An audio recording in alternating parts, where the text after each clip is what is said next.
Time to start the Infrastructure Services Committee meeting of May 16th. I shall start with the karakia.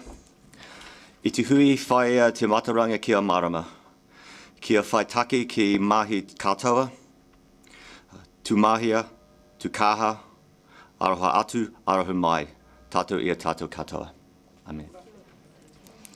And we have public forum today. We have Ms. Jennifer Scott, who will be speaking about Otago water supplies. Ms. Scott, if you want to come to the table.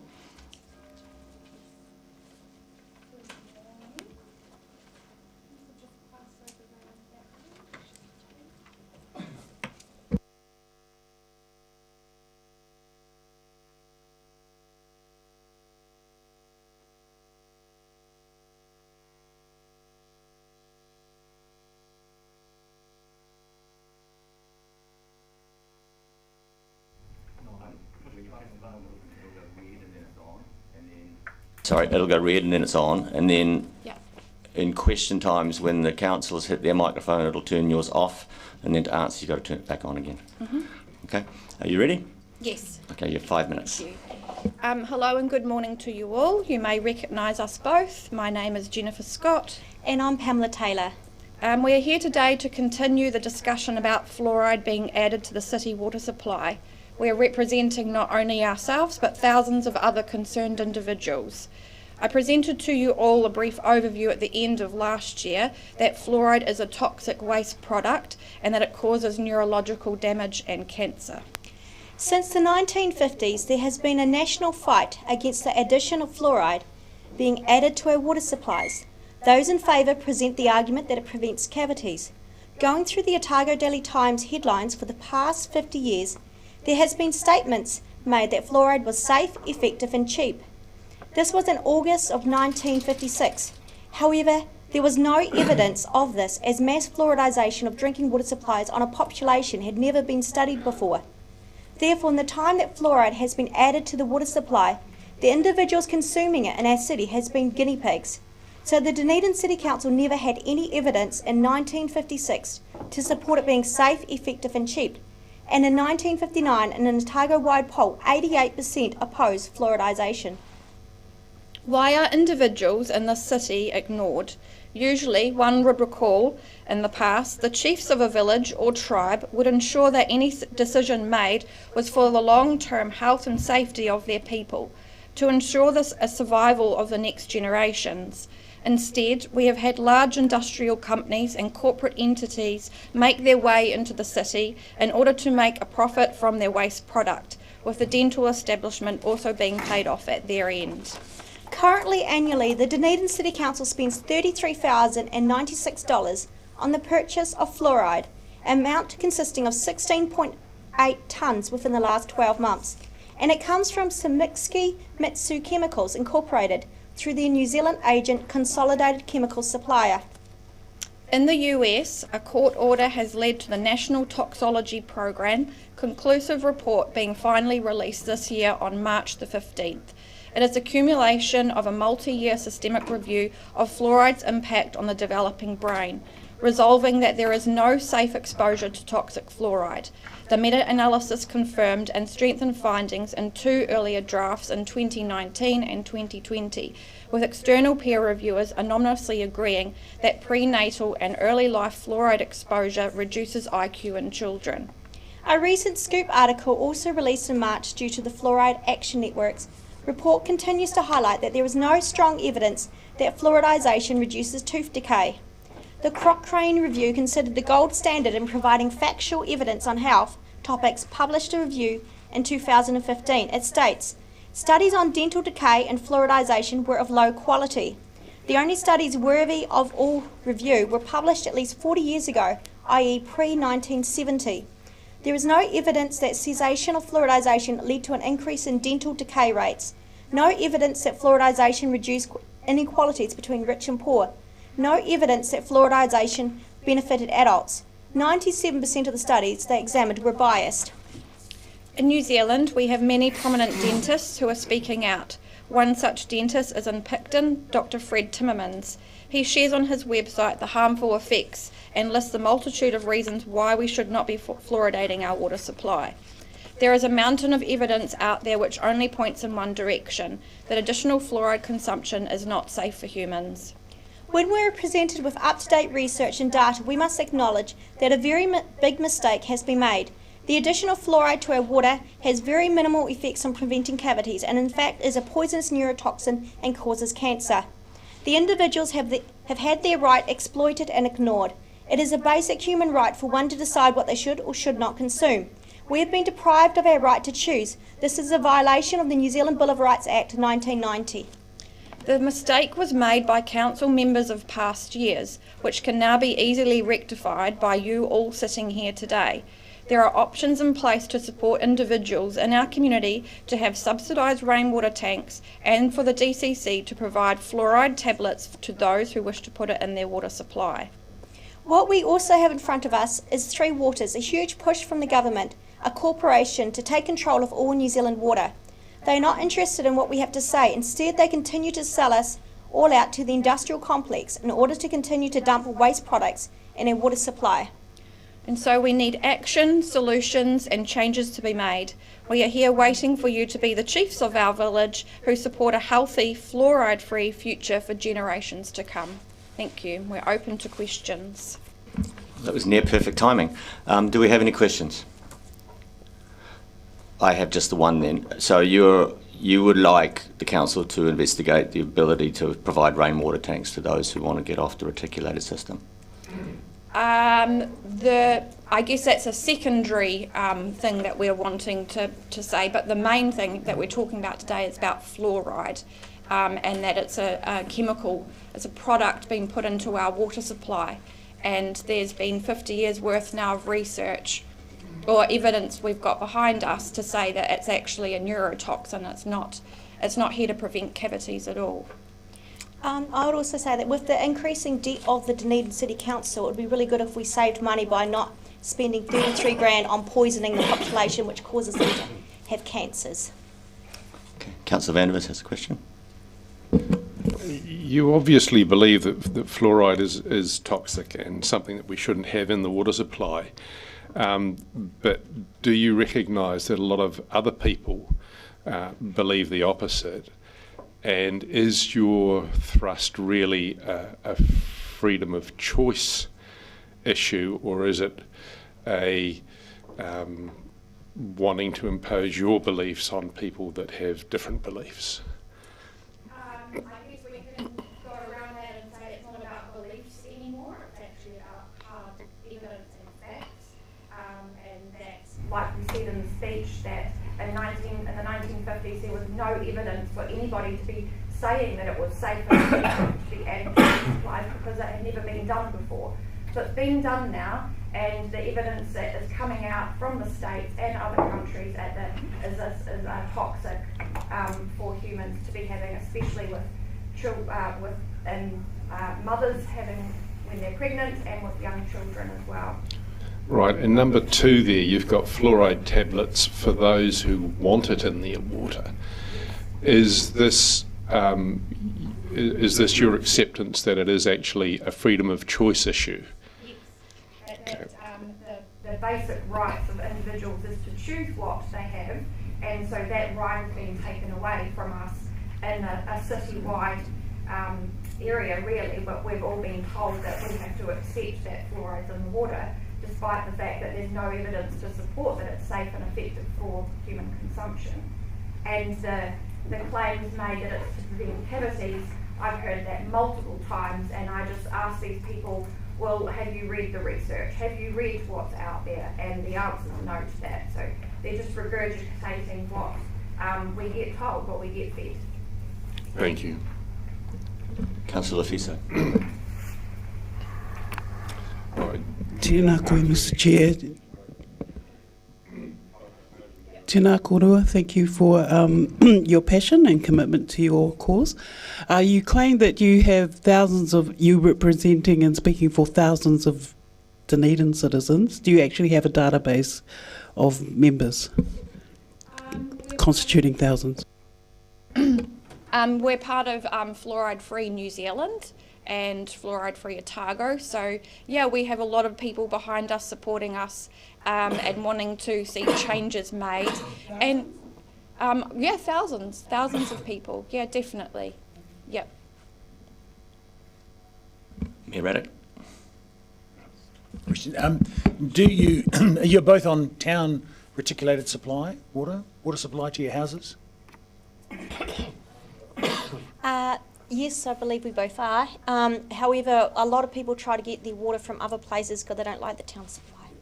So, do you currently have fluoride filters installed on your drinking water systems? No, that's just a simple question. I have my, I go get water from Spates, and every time I go there, there's always people there getting their water from Spates. I talk to them about the fluoride issue, and they're all in agreement with me that it shouldn't be there. And I've just ordered another water filter system so that I can put my tap water into that as well. So this is what's happening throughout the West, is that where there's been a toxic waste substance being put into our water supply, and now we have to then individuals go and purchase other water without this in it. So the answer to my question is no, you haven't got a fluoride filter on your water tap at home? No. Great, thank you. That appears to exhaust the questions. Thanks very much for your presentation. Thank you.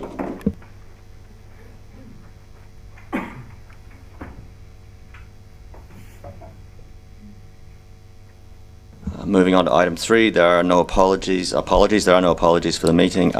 Ms. Marlene McDonald is attending by Zoom, and everybody else is in the room. Therefore, we just move on, actually. So, moving on to confirmation of the agenda. I move that the committee confirms the agenda without addition or alteration. Second to Councillor Walker. Those in favour? Carried. Declarations of interest. Has anybody's declaration of interest changed that needs to be modified? Therefore, if not, I move that the committee confirms proposed management plan for elected independent members of interest. Second to Councillor Mayhem. All those in favour? Carried. Item 6, confirmation of minutes. I move that the committee confirms the Infrastructure Services Committee meeting held on the 14th February 2023 as a correct record. Do I have a seconder? Councillor Weatherall. Anybody wish to speak to it? No. All those in favour?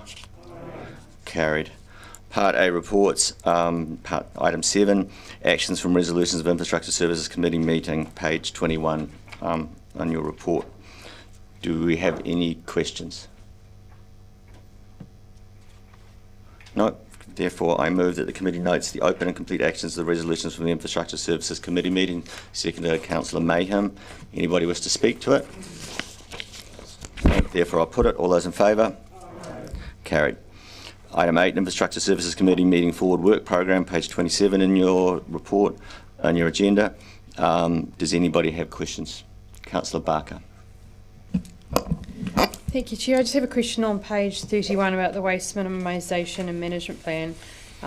Seems to be a little error in there about the council role, but I just wonder, it says a report will be presented. Is this a report about the process to review the waste minimisation and management plan, or is it a report with the plan? Correct, to review, so it'll present the results of the regional waste assessment that is just being completed at the moment, and then ask council to consider reviewing the plan. But you're correct about, we'll tidy up the reference to speed management.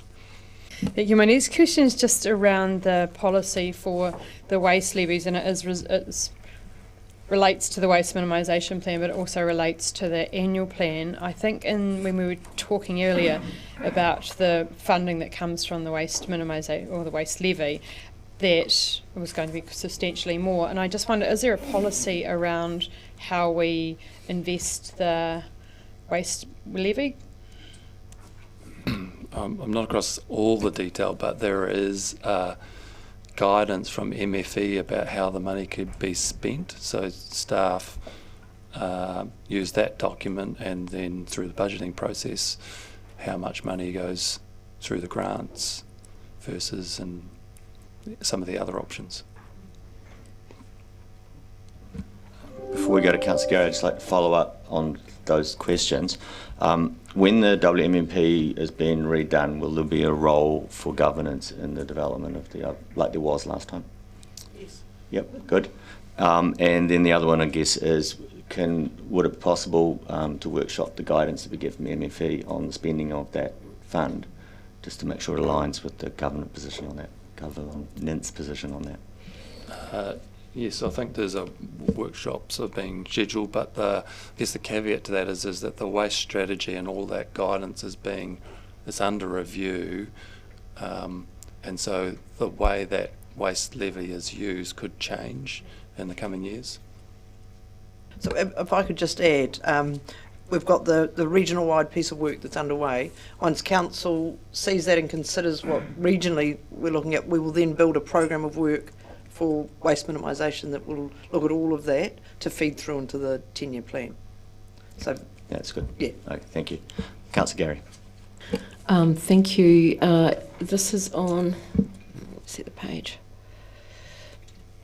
Page 30, around the public toilets. And if I may recall, the changing places toilet was held up due to a piece of equipment not being able to be delivered. Is that correct? And it keeps moving forward. So is that still the situation? I'll answer that one for you, Councillor. It's a combination of some of that planning work and getting the equipment into the country, as we advised earlier, but now there's work between property and transport going on around how it's going to sit in that environment with the car parking changes that are required. So that's the bit of work that they're now doing. So it's moving forward then? Yes. And the other question I had was, can you remind me around the area of the exchange where toilets planned for? It says detailed design work, and I just can't recall what the... I cut you off. They are now. I'm doing my best to try and explain it. They're virtually very close to where the original one was, but across the road. So, okay, the original one was on the corner of. I'm sorry. it's that street that is technically the bottom of High Street that is the shut-off street. Yeah. And so in that space that was currently parking. So. Thank you. Councillor Walker. Thank you, Mr. Chair. Page 30, continuing the lavatorial theme. The completion of, or the installation of the public toilet that's funded on the shared path, just the questions in the context of the fact that that project is coming to a close and the public has put up with a lot of disruption. I'm just wondering what, and you might not be able to answer what the timeline on that is, and I've read that obviously it's dependent on water infrastructure, but it'd be good for the community to have a clearer idea of when that may happen. I'm looking at anyone. So you're right, Councillor. There's a conversation between the property department and Three Waters. I'm not over exactly the detail there, but it's to do with making sure we get it right so that we don't have to move it. And I don't know what the timeline, but I'm happy to try and find out for you. No more questions? Then I move that the committee notes the Infrastructure Services Committee Forward Work Programme. Do I have a seconder? Councillor Weatherall. All those in favour? All those against? Carried. Item 9, the draft submission on Charging Our Futures, draft EV charging strategy for New Zealand. We have Ms Chapman and Ms Benson to the table, please.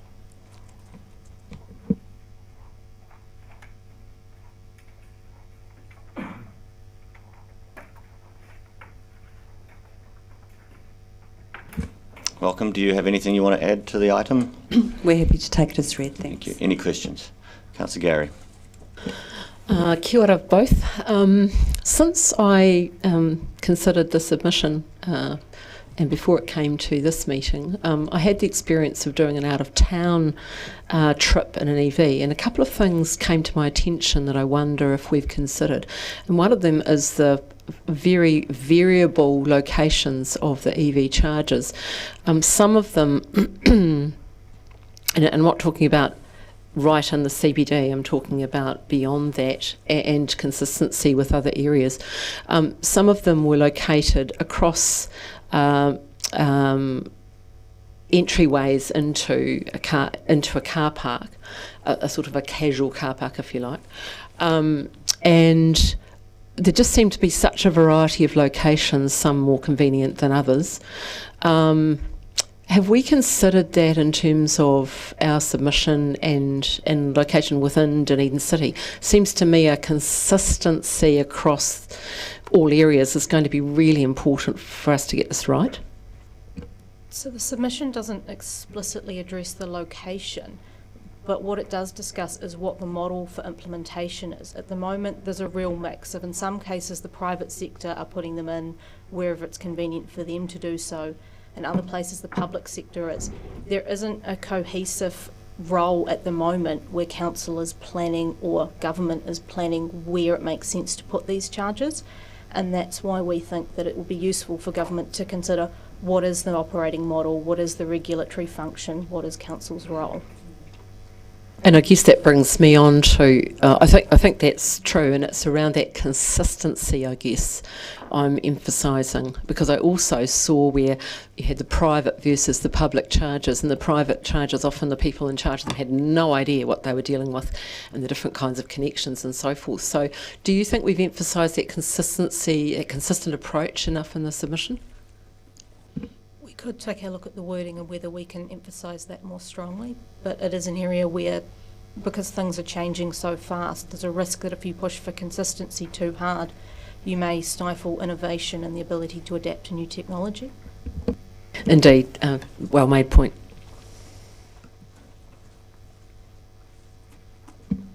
Councillor Wiley.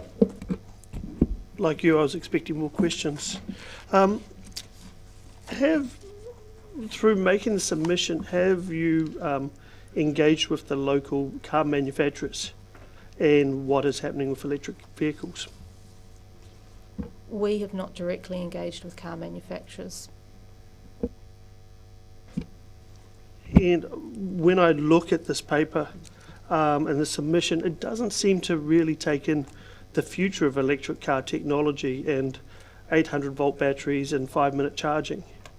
And I understand what you're relating to, but what I'm quite fearful of is that with the submission, we're looking about what's happening currently, not what will happen over the next 5 to 10 years. I think that's a good point. I think we're probably catching up a little bit, Councillor. So I think the important thing is to be able to have a policy and a strategy for the existing EV fleet, but we haven't taken our eye off the future. And the other point I'm trying to get around is that, and it's touched on in a couple of the paragraphs and through the paper, about the cords going across road reserve and things like that. And obviously that's a common trait of nearly most councils around the country that are having the same problem.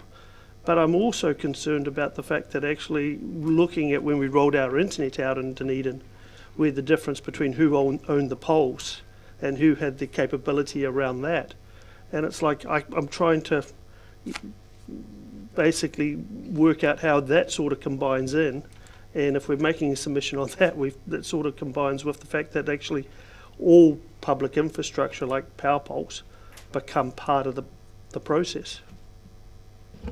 I think that not all power poles are suitable for charging, and there are broader questions about the regulatory environment where you put charging on poles in suburban areas. So I think the question is, we know there is a need for people without off-street parking to have access to EV charging, but it's how that is provided, and is it better provided through destination charging or charging hubs rather than trying to provide it on every street? And I think those questions need to be answered before we start rolling out and worrying too much about the technical details.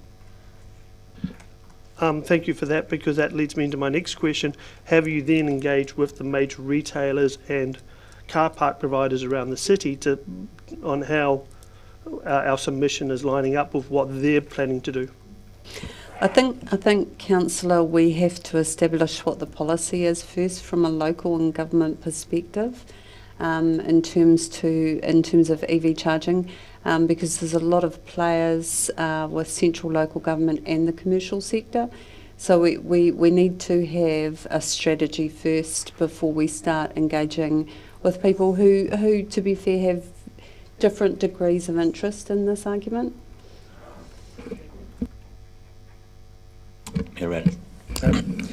Have you had any discussions with stakeholders about BYOC car charging? Bring your own cable.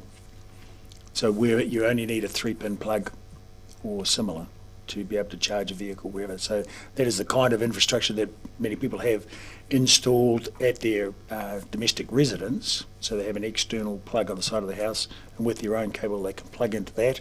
And so what I'm talking about is coming into town and having a facility where people can bring their own cable and plug in.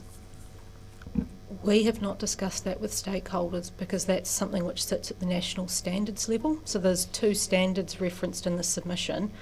One of them deals with standards for residential charging, one of them deals with standards for commercial charging, and those have been set at a national level based largely around what is safe and efficient. My understanding is they do not recommend bring your own cable charging for commercial applications. Councillor Gary. I'm just trying to consider the occasion where you'd plug in with your 3-point plug for slow charging away from home. But anyway, I'll get my head around that. The question I had, and I couldn't find it again, I'm sorry, so please forgive me, but I know somewhere in the submission it talked about the Whakatahi website and location of charges.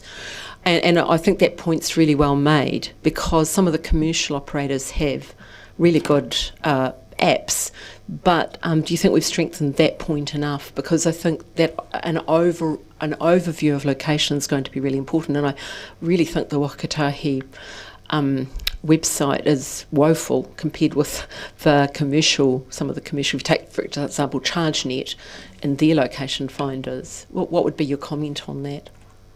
So the point we are supporting in the strategy is that there is much more emphasis placed on that Whakakotahi website and improving the data on that website about the types of charging, the availability, and ensuring it's updated. Excellent, thank you. I just have one question. It's really about battery technology as it relates to the rolling out of the infrastructure. When batteries get to a certain charge size and they'll be able to take certain distances, I noticed that the government is looking at between 150 and 200 kilometres between charges. Do you think that's the right number in terms of emerging technology, whether they're too close or they're too far apart? I think that's a very complex question in terms of the transition, and there will be uptake of new EVs with higher batteries, but we also know there is an existing fleet of New Zealand older Leafs which do have lower charge.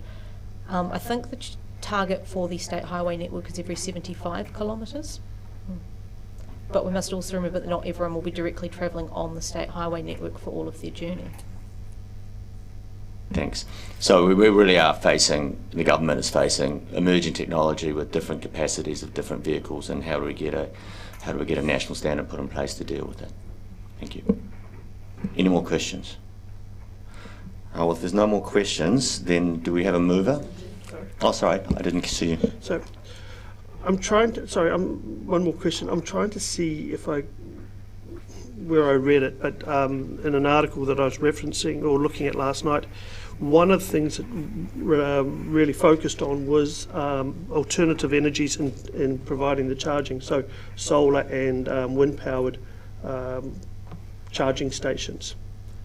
Have we referenced that in this? I'm trying to work out where my communication or thinking is. We haven't directly referenced the technological aspects of charging in this submission. We as staff don't have expertise in that technological side of things. Councillor Gary? I'm happy to move.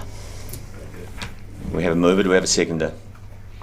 Councillor Houlihan, do you want to speak to the motion? Yes, briefly. As I journeyed last weekend out of town, only the second time that I have ever taken my EV and ventured out of town, and had 4 stops on the way there and only 2 on the way back, and that's around 80% charging versus over 90, etc., etc. It's all very complicated. I was reflecting on this in quite a lot of detail. I think the submission is a very good one. I think it's really important we emphasise those points about consistency, although I take the point of staff that we've got to be open to innovation and new technologies. I think we've covered all the salient points in our submission, and I thank the staff for their mahi on that. This is an area that's changing rapidly, and as the Chair said, we've got a variety of technologies at the moment in terms of the capacity of vehicles as we build the EV fleet, but this is only going to increase as time goes on, and the emphasis on switching to EVs, and we're going to have to address this. I think for Dunedin, this matter of people without the ability to plug in at home because they don't have off-street parking is a particular issue because of some of our older homes and our leg and sections and so forth. I think probably more, I'm just going on instinct here rather than evidence, but my instinct would be that it's a particular problem for this city. And so that limits what people living in those houses can do. And I really liked in the submission the point about rural communities within our city, because our city is made up of urban and extensively rural and semi-rural. And I also liked the part in the submission around renting and ensuring that all people have access to this technology as we go forward. So I thank staff for their mahi. I think it's a very good submission, and I look forward to seeing what the government does with it. Councillor Walker. Thank you, Mr Chair, and thank you for the submission to staff. This is, in my mind, quite a difficult one to do, because if history shows us anything, policy is always behind innovation, and there's good reason for that. And I think innovation makes this difficult, actually, and I think it's right when staff say that obviously planning makes sense, and policy and the regulatory arena is really important and to understand.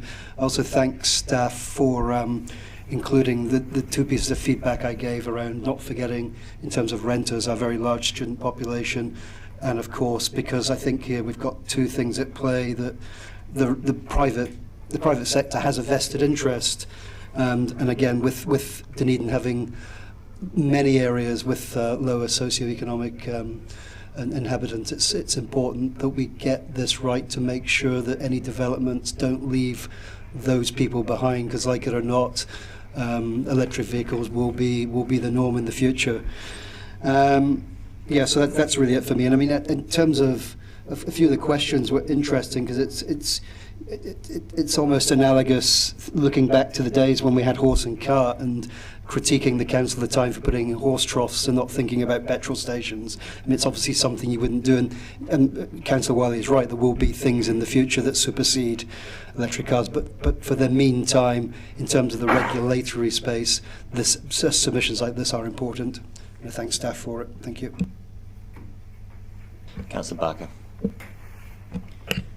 Thank you, Chair. I support the submission, and I think it's great to see holistic planning. I certainly took note of on page 43 where it says the current model appears to privatise the profitable aspect of EV charging and leaves ratepayers to cover the costs where it's not, and there's a whole section on that, and I think that's really important as well with technology moving along so fast, and it's very concerning about whether council gets left to pick up some bills. As I looked at the statistic where it says that EVs make up 1.37% of light vehicles registered in Dunedin, and I did my own calculations, and 33% of councillors have EVs, so we are meeting our carbon zero targets, where it says that we would need to have 30 to 35% of the light fleet would need to be EVs, so well done to the councillors.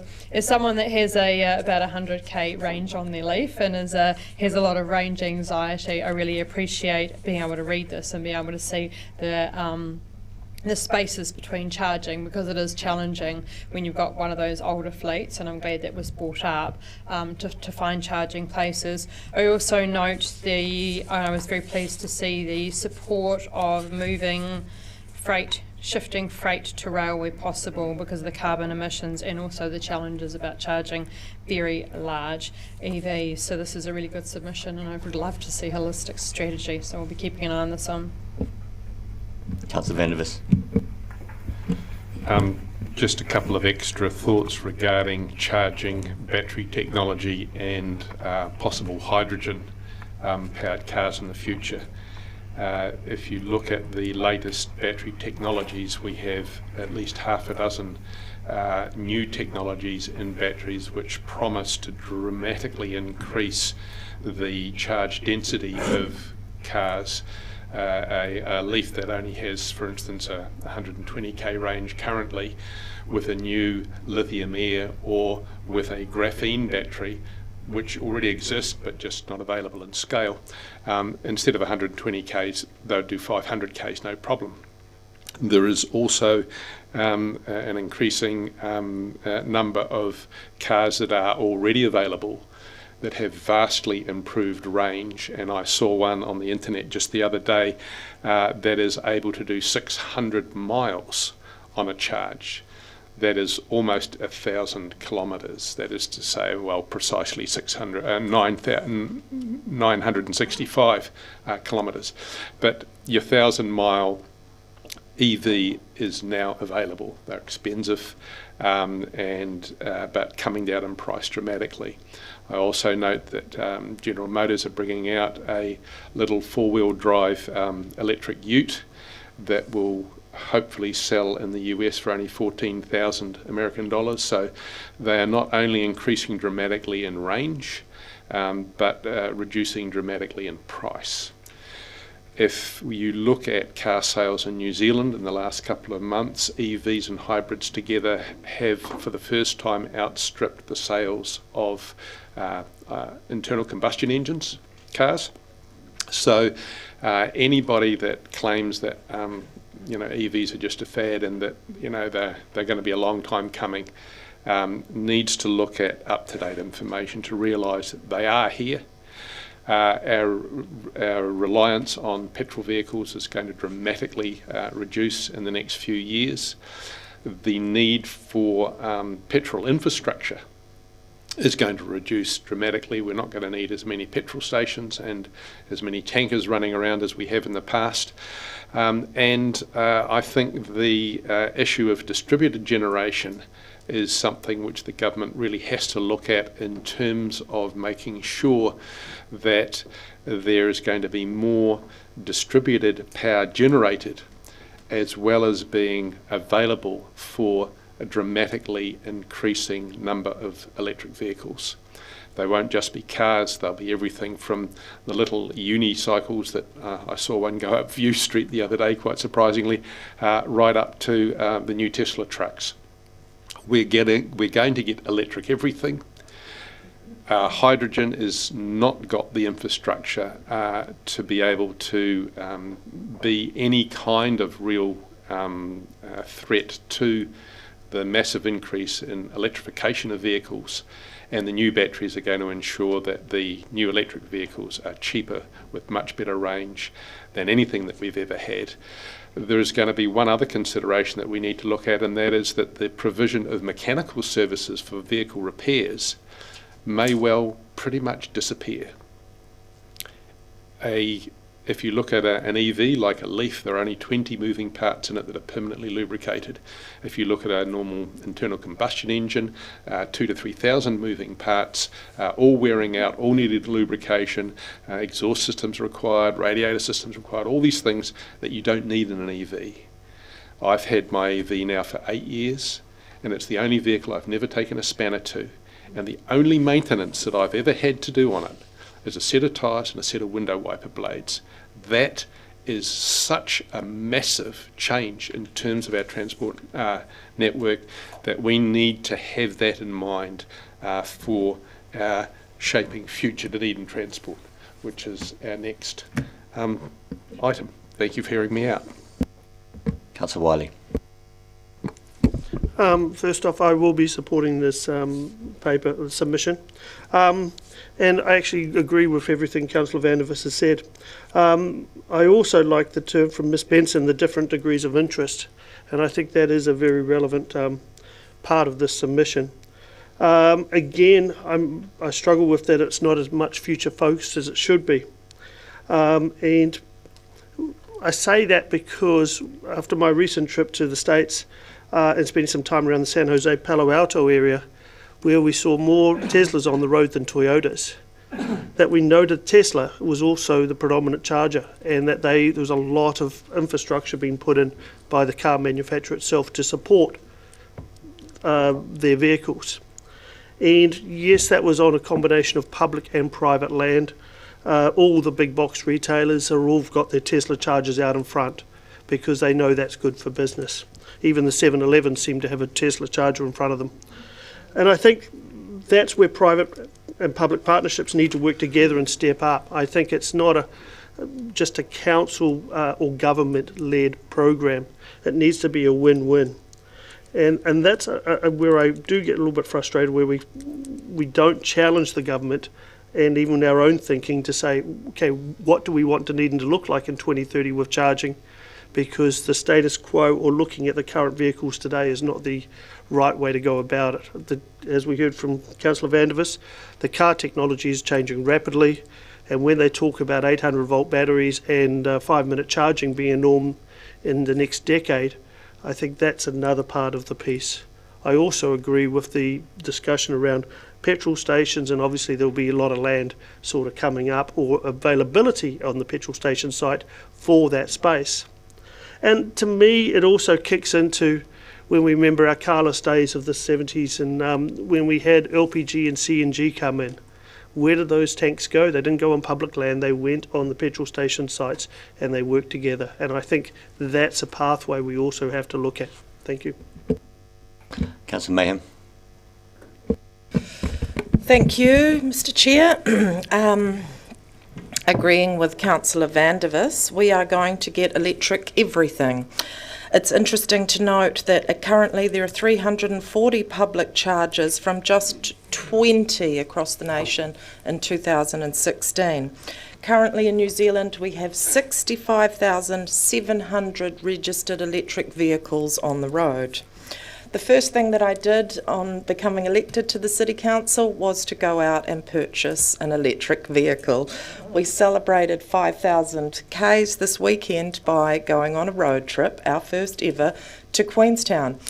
My husband and I held hands as we experienced our first 5% range anxiety moment as we selected the pig route to do our journey. Oh, no. So you'll be right, we said as we mapped our way, next stop, Ranfurly. Well, it didn't tell us on the map that the Ranfurly charger was out. So you ring the ChargeNet people and they're like, oh, just pop along to the local camping ground and he'll lend a hand. Well, when I banged on the door at the camping ground, he said, give me the ChargeNet people's number. I am ringing them up because they are telling everyone to come to me, and there were 3 other Leafs stranded here in Ranfurly last night. I had to rack my brains about who I possibly knew in Ranfurly that I could beg to charge in on the slow charge.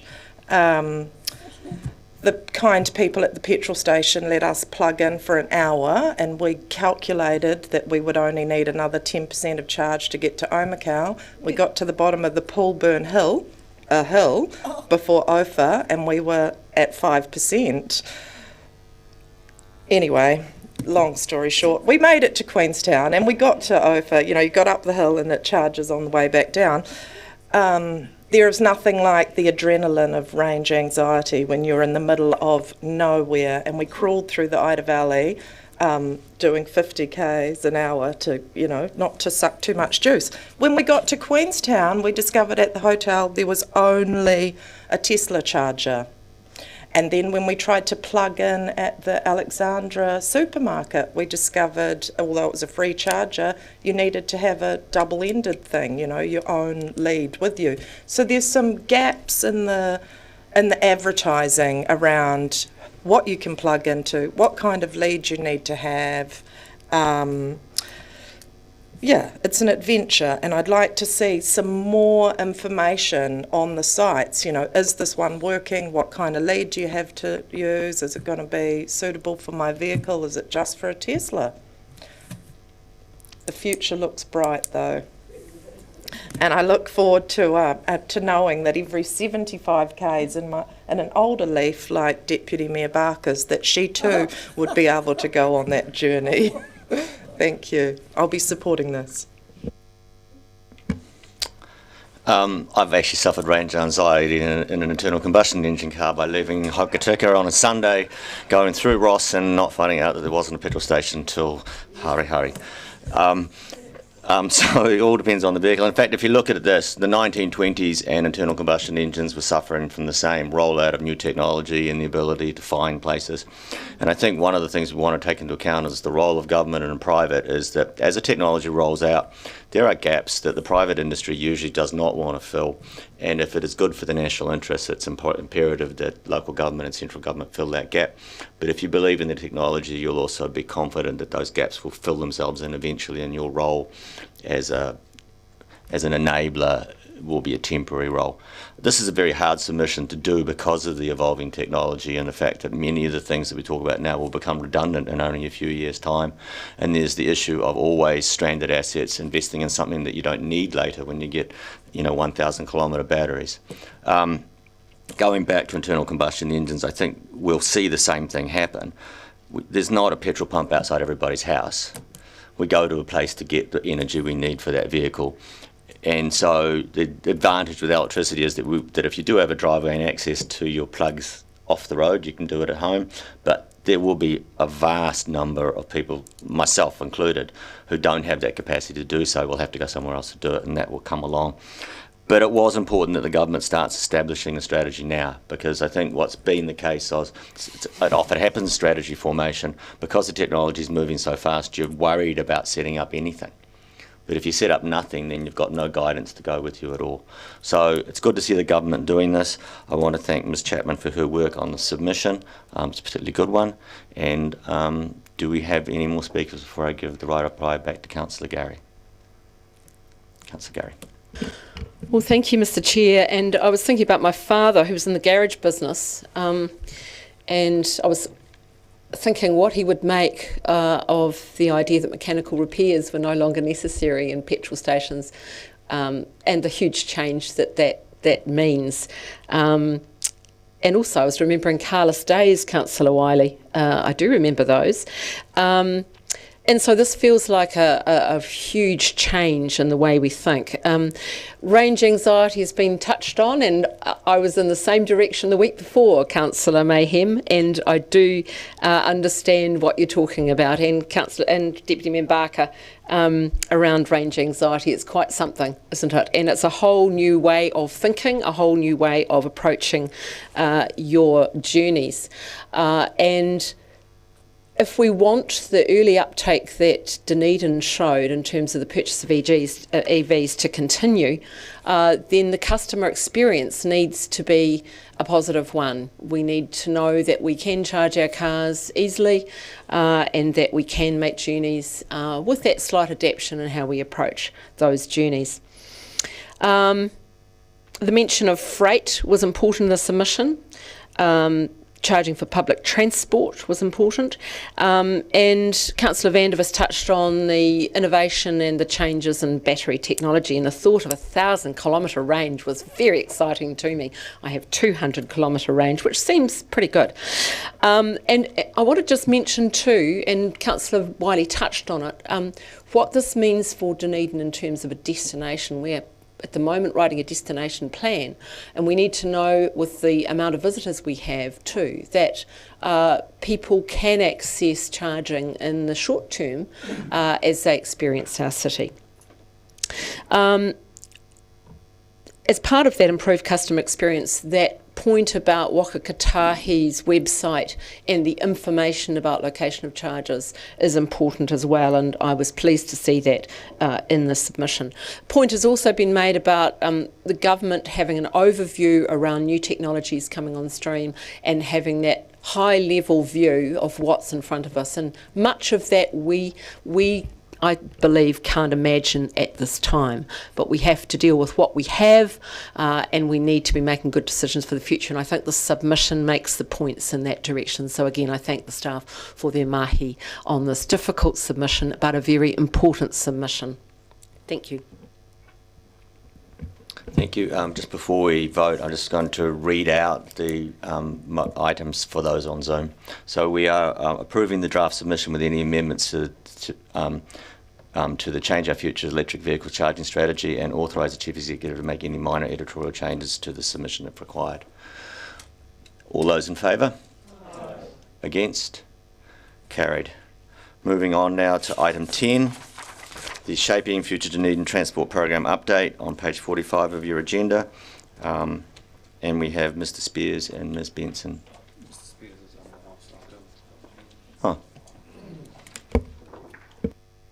Sorry, Chair. Apologies from Mr. Spears. He's unwell. We'll substitute Mr. Drew then. Do you want to comment or just take it as read? Happy to take it as read. Do we have any questions? Councillor Barker. Thank you, Chair. I have a question on page 47 where it talks about the central cycle and pedestrian improvements and the project to close the gaps in the central city cycle network, and it talks about the initial areas, and I just wonder how many other gaps there are and whether we have a plan to address those. So we've recently consulted with the public on the strategic walking and cycling network, and that specifically is also there to address the gaps in the levels of service in the cycling and pedestrian network. We don't have the results of that yet. The team are just going through the feedback that they've had, and I think we're probably another couple of months away from having those results. So do we have an overall strategic cycle network plan, or are we going back and filling in the gaps? So we did, but your point about the gaps is correct, and I guess the purpose of the doing a reset on the strategic and walking cycling network was to set the next 10-year plan budget for what was called Dunedin urban cycleways in the long-term plan, and so that plan then looks at where the gaps are and fills them. To be fair, I would say there are existing gaps in the cycleway and pedestrian network in the city that we need to pay attention to and plan for. So in 2018, Council, I think through the Infrastructure Services Committee, adopted the strategic cycleway network. So there were 8 options, and I think option 8 from memory was adopted. And so the work that Janine is talking about is just building on that cycleway network that's already been adopted by Council. And just following up for that, am I correct in assuming or concluding that money that was allocated to Chain Hill's cycle project ended up basically eating up most of the available funds for the rest of that program? So yes, we had to finish the Harbour Link and the Chain Hills Tunnel, which did take care of the Dunedin Urban Cycleways budget in the long-term plan. Does Ms McDonald have any questions?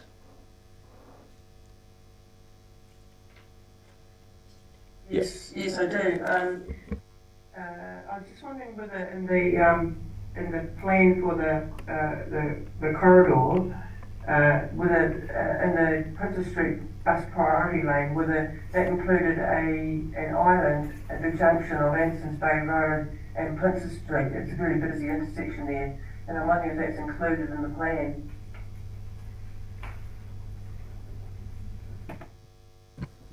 There are some intersection improvements planned for that, but through discussions with ORC, we also understand the ORC are considering rerouting some of the buses around the back and past Pack and Save and having a destination in South Dunedin and then coming into Princess Street past the Oval as opposed to using that intersection. But those are ongoing conversations with the OSC and nothing's been confirmed. Thank you. And just to follow that up, that's my recollection, and I think it's largely because signalising that intersection is going to be considered to be quite difficult. The Anderson Bay, Princess Street intersection, and it'd have to be signalised to take the extra buses. Correct. Councillor Walker. Thank you, Mr. Chair. Councillor Barker's question has made my question quite awkward because it's going to morph into a question around the strategy, I guess, but I'll ask my first question first around the central city bike hubs and the information here. The business case has been completed, blah, blah, blah, but it's just, I mean, are you guys cognizant of the fact that, I mean, international evidence shows this is one of the missing links to get, yeah, you're nodding your heads, and that's the, are we going to learn the lessons from other cities that forgetting this part could be critical around the other parts of our biking strategy? And I'll go on to a question about the 2018. No, absolutely. That's that's I guess probably why it's a standalone project in Shaping Future Dunedin Transport, to then kind of stand alongside the development of the cycleways around the city, because you need somewhere for the people on their bikes to come from and go to, and you need storage facilities at either end. So going back to Councillor Barker's question around strategic cycle network plan, and then Mr. Drew, you alluded to the 2018 plan. Is there intention of dusting that off, or, I mean, yeah, because I'm not, and I probably should be, I'm not overly cognizant of that. Yes, so the work that Ms. Benson just was referring to previously is the precursor, I guess, to another council report around the strategic cycleway network and eventually long-term plan funding discussions, and the bike hubs are being considered within that network. So again, just so being considered. I mean, I'm definitely love the work we're doing around this stuff. But again, the Central City Bike Hub seems to be one that just comes back, and this is the standard report on it. And I sense there's nothing really being progressed, because I can tell you all the feedback I get, the one piece of feedback consistently is, I ain't bring my bike in, there's nowhere to put it. And that really works against what we're trying to do here. You know, we are incredibly aware of that in the CBD, and as we've worked through the process, we've found that there are also other locations around the city that, so we've actually expanded on where those cycle hubs might be.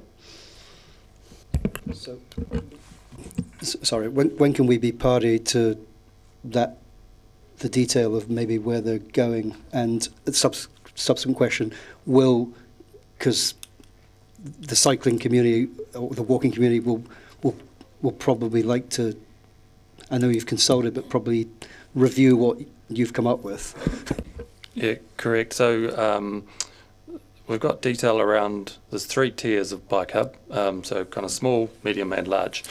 And so that work's been done. The work that is more challenging and still ongoing is the locations. And when we have a short list of locations, we'll be able to provide some more detail. I hate to be the purveyor of doom and gloom, but that answer suggests that bike hubs ain't round the corner. No, that's not correct. So there is procurement advancing for an installation contractor, but locations are still challenging, and getting right location either within land owned by the private sector that they are happy to have access 24/7, or land available owned by the council. Do you want to build on that? Sorry, Councillor, if I can give you some confidence. From a procurement perspective, in order to make this reasonably agile, we are looking at a design and build, so not a design, then put the paper down and then start constructing it, a design and build in one package to try and make it a little bit more agile. And I take it from those answers that there is budget and we don't need to put budget in the LTP because the budget already exists. Thank you. Councillor Benson-Pope. Thank you, Mr. Chairman. Following on from that, wherever these bike hubs, ephemeral or not, end up being, we know that one of the issues is access across the curbs to the location, and I'm aware of a glitch at the hospital with the work that was done in Great King Street where someone didn't read the plan and didn't make it easy for people to access an existing bike hub without having to climb over a curb that damaged tyres and so on, which has been fixed. So can I be assured that when you are looking at locations that the associated work of easy access to the bike hubs is part of that equation? So yes, absolutely. Just even yesterday we were looking at a renewal site where we were looking at that very option, what to do with drop curbs and make it accessible for. My second question relates to the advice about the parking management advice project, whatever it's called, Central City Parking Management. Are you confident that that's going to be delivered on time in a format that is readily accessible to drivers? What I'll say about on time is that the whole program is behind, and you'll some of you may have noticed the attachment spending profile is behind. Many reasons for that. COVID is one of them. So, but it is now on track on the revised program. We're confident we can deliver, and we deliver the rollout of the parking meters on time, and we will continue to deliver on time. And the information about where parking is available and how many and so on, that's going to be provided by signboards. Wayfinding technology, yes, that will tell people where they can find a park and how many parks are available. Thank you. We have Councillor Gary, followed by Councillor Houlihan, Lucas and Mayhem. Councillor Gary. Page 47 it mentions new parking technology. Is there any further updates in terms of innovation in that area since you last reported to us? We have been looking at some apps for use, but I think probably we would start giving that a bit more thought once we get closer to the wayfinding technology. And are the apps you're looking at, I know we had a discussion, you and I, about one of the big companies in town for their staff. They had an app where their leased parks, if the person was out of town on, for work and were not using their park, their staff could then park there. Are we looking at those kinds of innovations? Yes. Councillor Houlihan. Thank you, that's a great idea. So actually a similar question under the Central City Parking Management, number 18, where it says that the rollout of new parking meters is complete. It says that there's been a marketing campaign to ensure the public were kept informed about the changes, but has the public actually had a say on what they'd like, the different types of meters, options for paying? Have they had any say in that? There was consultation going out, Councillor, regarding those parking meters, but I'd like to say that where we say the marketing campaign, we knew that this would be a significant change for Dunedin, so we essentially sent a lot of people out there to work with the public so that they found it easy to use the new technology. So that was the point about yes, a marketing campaign so that people knew about it, but also people out there to help them with it. I've had, a lot of people have made comment about how, I know a lot of people don't carry cash, but the options of coin or credit card are no longer there. So the only option for many of them was the council app or the parking app. Is that still going to be the same, or is it going to be quite different? No, that's correct. That's the predominant feedback we had is still, can we still have coins and can you make sure the card readers work? And so the new technology has coins and it has card readers that work. That's fantastic, thank you. Councillor Lucas. Thank you. Two questions. One is on Albany Street, and I know the work that's currently being done on Albany Street is not to do with transport, but the public feedback will be the fact that we're looking at cycleway just when that work's coming to an end. There was no way that that work could be built in while it's currently being closed. No, we did actually look at that, but that was going to be fairly difficult to do it at the same time. But we are actively just trying to explain to everyone that the two are not related. I've done it myself on a couple of occasions. Thank you. And the other question is to do with the Mosgiel Park and Ride, and I'm aware of the Mosgiel users of public transport at the moment are incredibly frustrated about the very poor service that they're getting, and there's not sufficient buses to meet the demand.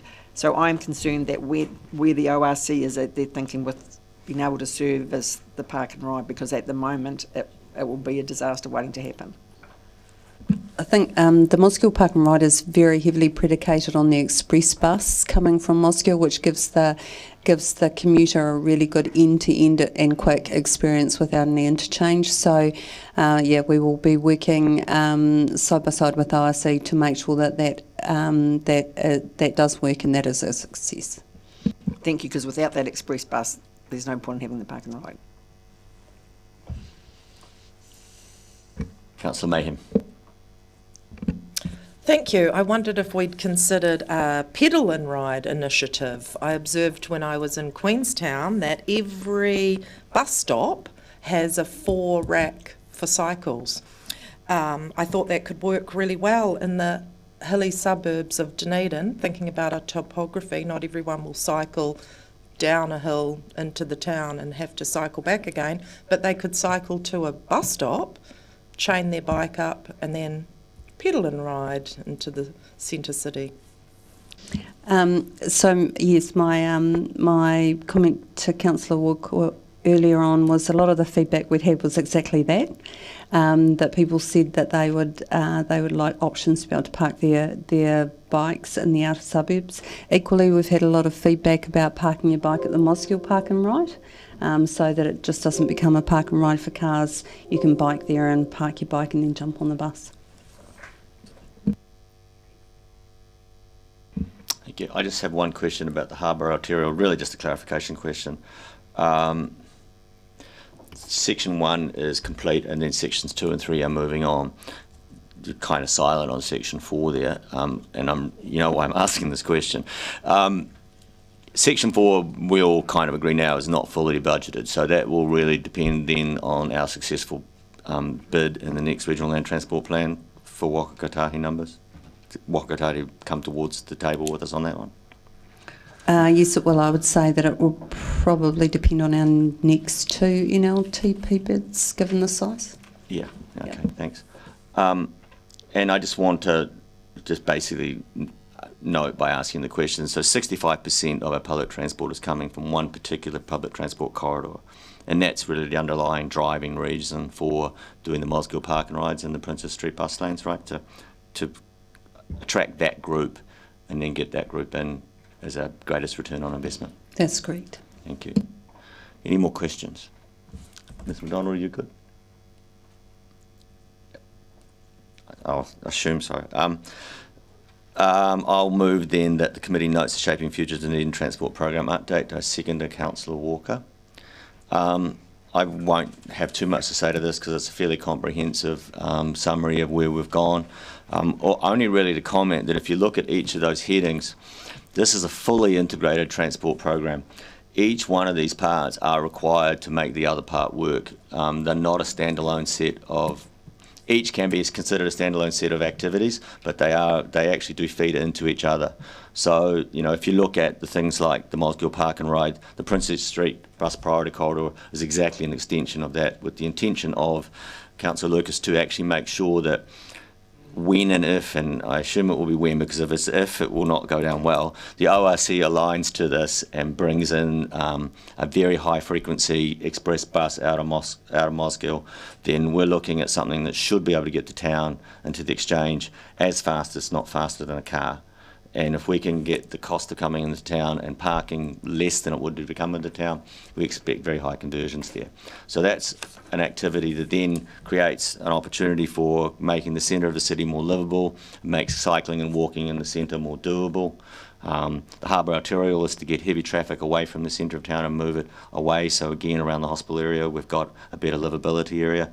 What's missing from this report is, because we don't have to put any money into it, is the State Highway 1 section, and that is, there's been really good relationship now between Waka Kotahi and us. I believe it's come a long way in the last 3 or 4 years in terms of communicating backwards and forwards, and I think that what they're going to do on the State Highway 1 system will be very compatible with what we're trying to achieve here.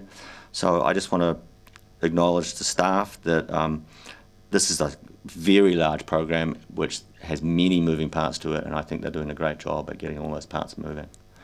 Any other speakers? Councillor Walker. Yeah, thank you, Mr. Chair. And yeah, I'd also like to pass on my thanks to the staff for the work on this. It is complicated, it's large, and it's going to be costly. And Mr. Chair, you're right, these are all interconnected, but I'll talk a wee bit just about the bike hubs, because that's where I focus my questioning. You probably remember the last time we had this meeting, we asked for the information on the counters from the bikes, and that was really interesting reading for me and surpassed what I actually expected. I know I've told you all anecdotally that biking is booming. I think we all see that around the city, and that's of benefit to everyone, particularly car drivers. But those numbers were quite staggering. I think it was 47,000 in 3 months, going through just where the counters are. In a lot of areas where I cycle, there aren't counters. So that information was really interesting, and that's only going to increase with the impending opening of the cycleway or shared path out to Port Chalmers.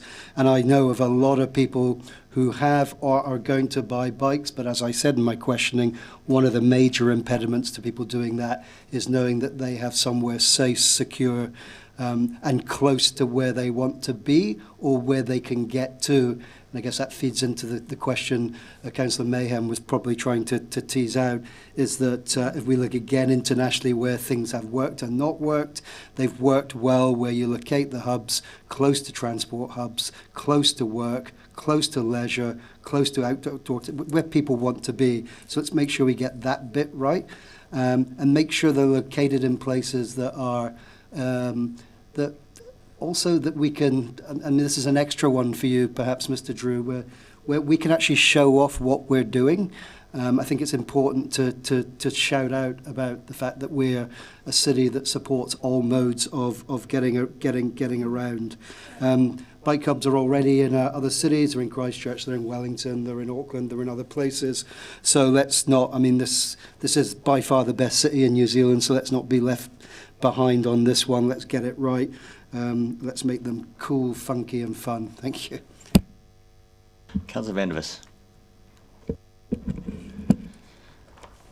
I have spent, in regard to this Shaping Future Dunedin Transport Program, the last 3 years voting against all of these very expensive transportation changes. I voted against the harbour arterial efficiency improvements, the Princess Street bus priority, because I don't believe there is a bus priority problem. I voted against the Central City Parking Management Plan because it doesn't give us any more parking, it just spends $9 million telling you where there may be some parks. I voted against the Central City and pedestrian improvements because, again, they basically have been designed to restrict car movement in the Central City. I voted against the Mosgiel and Burnside Park and Ride, $10 million, because that simply will be $10 million that doesn't give us any real benefits, in my view. And I've voted against the Central City bike hubs as well. Because closing the cycling gaps is, in my view, an endlessly unaffordable fantasy. There will always be gaps, and as long as we keep thinking in outdated terms of bikes versus cars, and ignoring the fact that we now have a technological continuum of electric vehicles, starting with little monocycles, that have a battery in them that can go up View Street, to pedal bikes, to electric bikes, to scooters, to motorbikes, to tricycles, and to mini cars. There is now a continuum, and it's a continuum that is going to grow, and having just made provision for cyclists and for cars simply won't cut it in the future. We have a shaping future Dunedin transport that is driven by outdated CO2 ideology. The outdated CO2 ideology was particularly evident when we had a senior transportation manager here recently who said that we have to do all of these things to get people out of their cars to stop the planet burning up. We have, in the previous item, recognised that we now have fundamentally electric vehicles overtaking these CO2 emitting vehicles, which is one of the reasons this ideology is outdated. The ideology that we're looking at here is not just unaffordable, it is a very perverse hangover from the Hawkins Council years, where essentially we had a car cancelling council that reduced parking and made things more difficult for motorists. Point of order, Mr. Chair. Point of order is around misrepresentation and the use of the word car cancelling. I find that very offensive. Thank you. I'll adjourn for 2 minutes. I'm happy to withdraw car cancelling if that's an offensive term. That'll save 2 minutes. Thank you. I'm not interested in offending anybody here. But what I am interested in doing is trying to point out that these projects for shaping future Dunedin amount to some $100 million if you look at including George Street, if you look at including the cycleways, and if you look at this $100 million and try and find where the cost benefit is and try and find what the business cases are for it, the benefits, it turns out, are largely this outdated CO2 emissions ideology. When, as we are getting very rapidly now, we have this incredible range of electric vehicles, and when we already have electric bicycles with 1,000-watt motors in them, how are they different from motorcycles? And are we going to allow scooters into the cycleways? Well, that's been a problem that hasn't really been answered. Are we going to allow motorcycles into the cycleways? Well, yes, no, obviously they're not allowed. But actually, is an electric 1,000-watt bicycle a motorcycle or not a motorcycle? It's a cycle with a motor in it. All of these continuum ideas do not fit our outdated, we're going to have cycleways and we're going to have roads, and we're going to try and get everybody out of their cars. It's not going to happen. It's not going to work. We can't afford the $100 million odd that we are currently spending in this Shaping Future Dunedin Transport program. In my view, since most of the people we represent choose to use cars and will continue to use cars, especially in the future, the vast majority, this isn't a shaping future Dunedin transport a set of ideas. It's a shagging future Dunedin. Point of order, Mr. Chair. Well, quite literally did that on the 5-minute mark. So we'll just call that the end of your talk, because I think, Councillor Gary, if you want to, I'm going to give the right of reply. So we'll deal with that I'll deal with that in the right of reply, and I'll call on the next speaker, which is Councillor. I called a point of order, Mr. Chair, Okay. and you need to rule. What's the point of order? A point of order is offensive language. I'll take an adjournment on this. 2 minutes.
Everybody who is here is back, so I'll call the meeting back to order. I will uphold the point of order.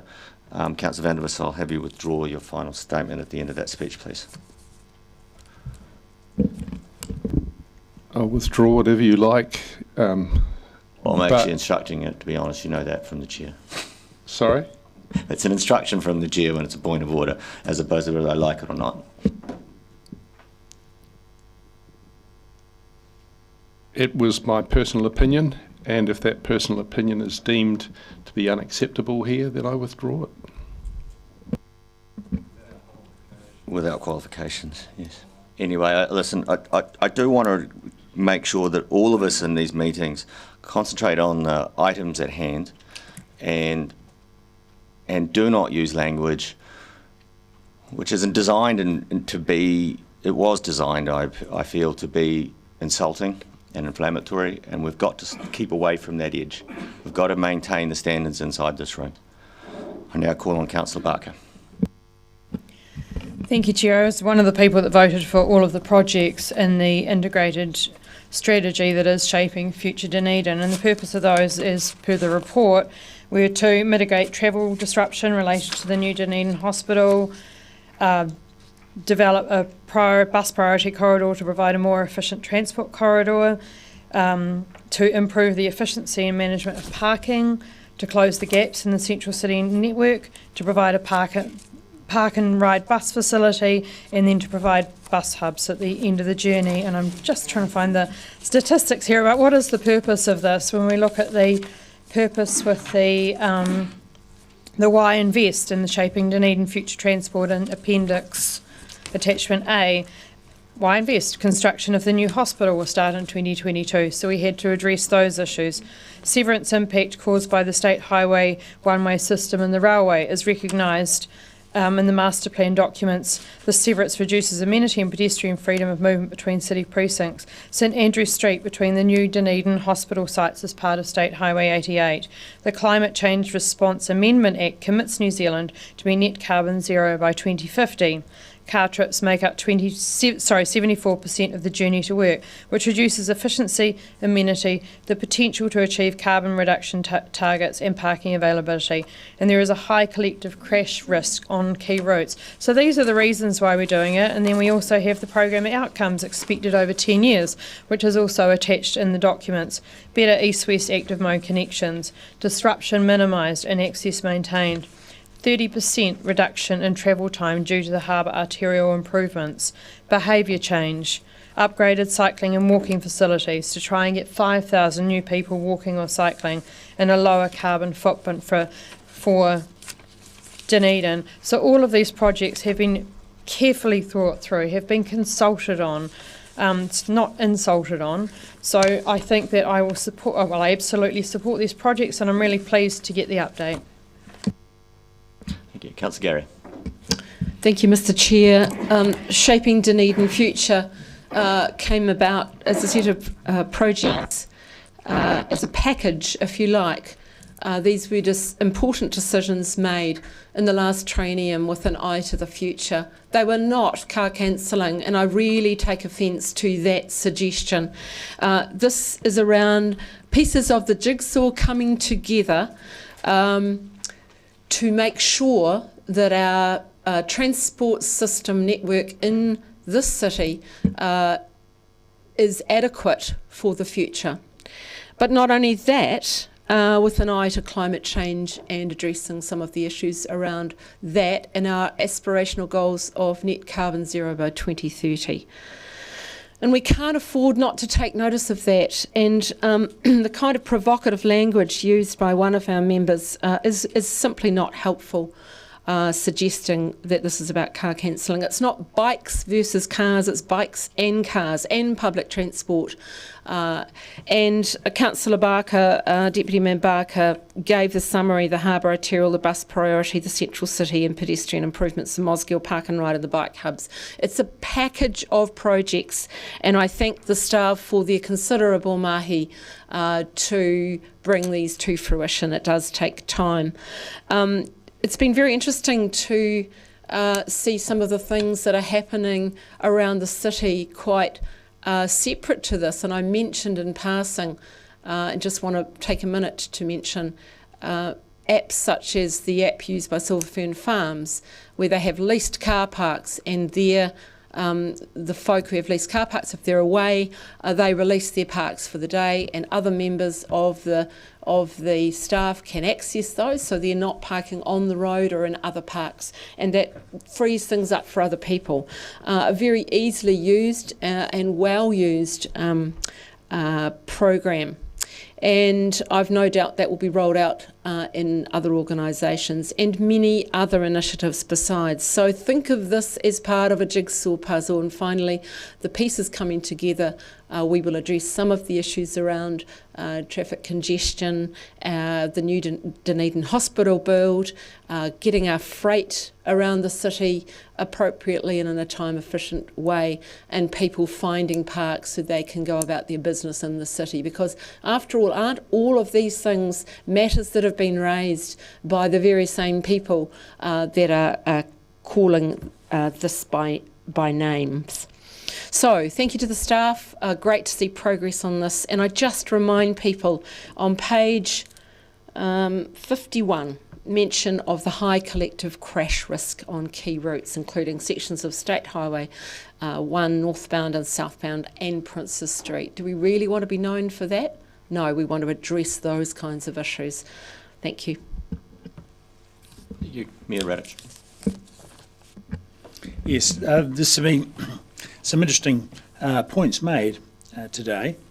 The critical point I'd like to make is flow, because the thing that is critical to survival of the CBD of the city and to the convenience and work-life balance for the residents of the city is having good flow of people around and through and throughout the city. And so there's the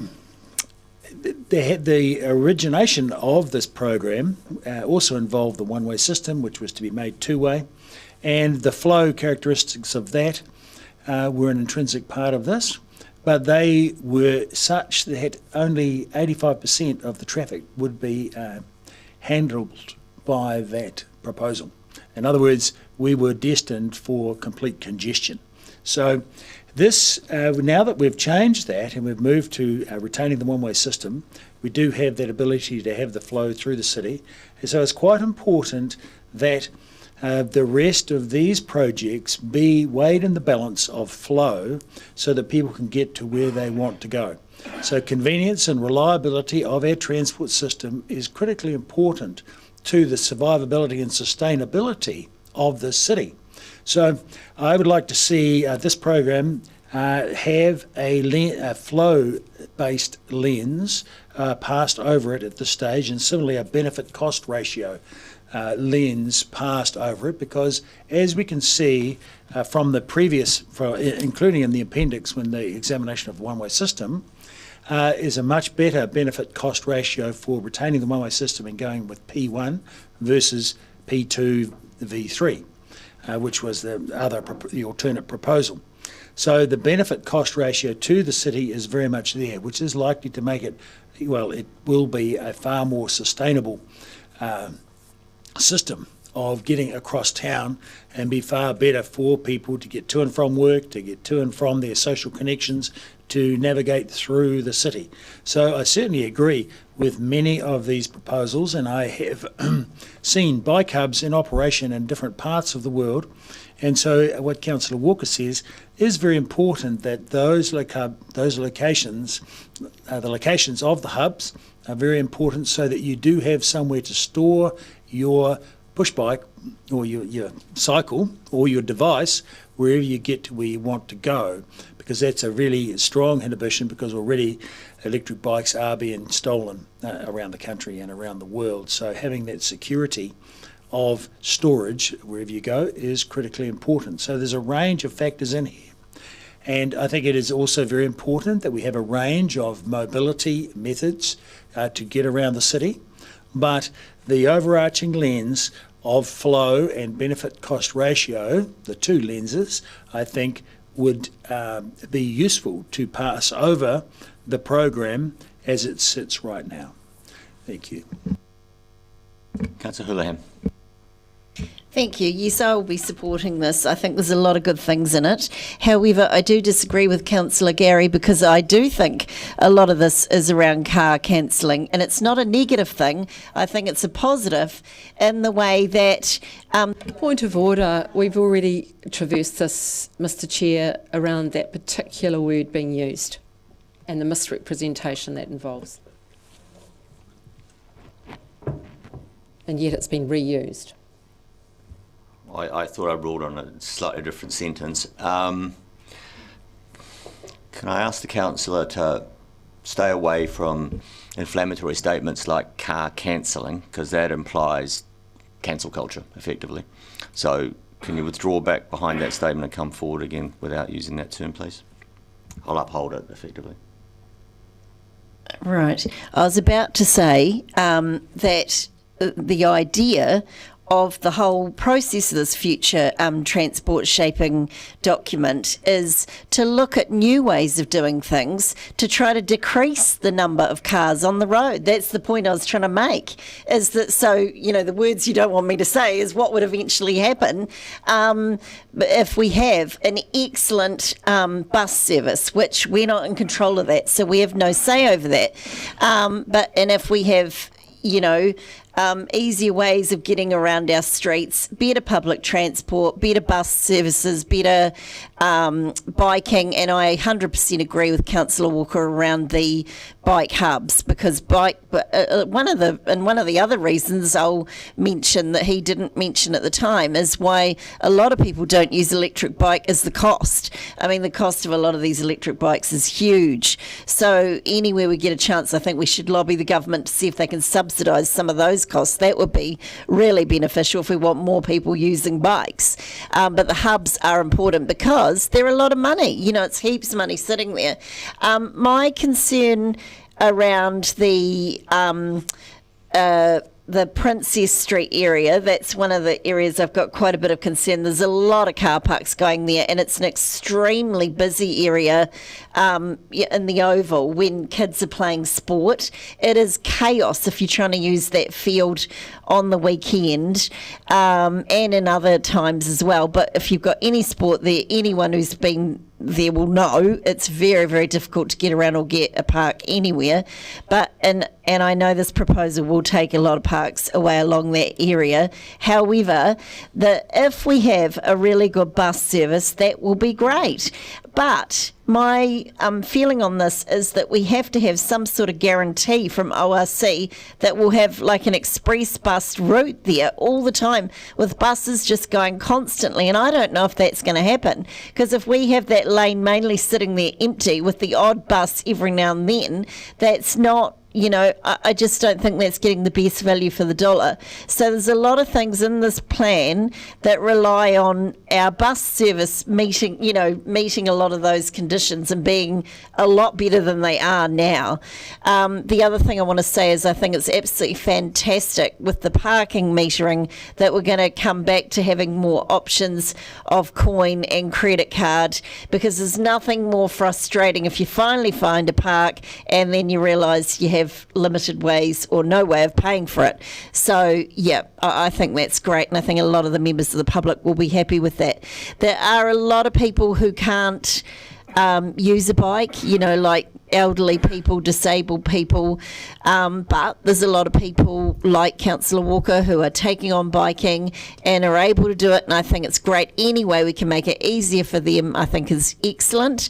But yeah, express buses need to work in with our projects, i.e. the park and ride from Mosgiel. We have to have an express bus. That when I sat on that community board, I was very frustrated with the fact that the express bus wasn't going, you know, and we had then, once they did start doing a temporary one, we had such good demand that they couldn't meet the demand. So we really, all these things need to work in with ORC to ensure that we're actually getting the best benefit. Otherwise, people will get frustrated and it won't be taking people, you know, giving people good public transport options.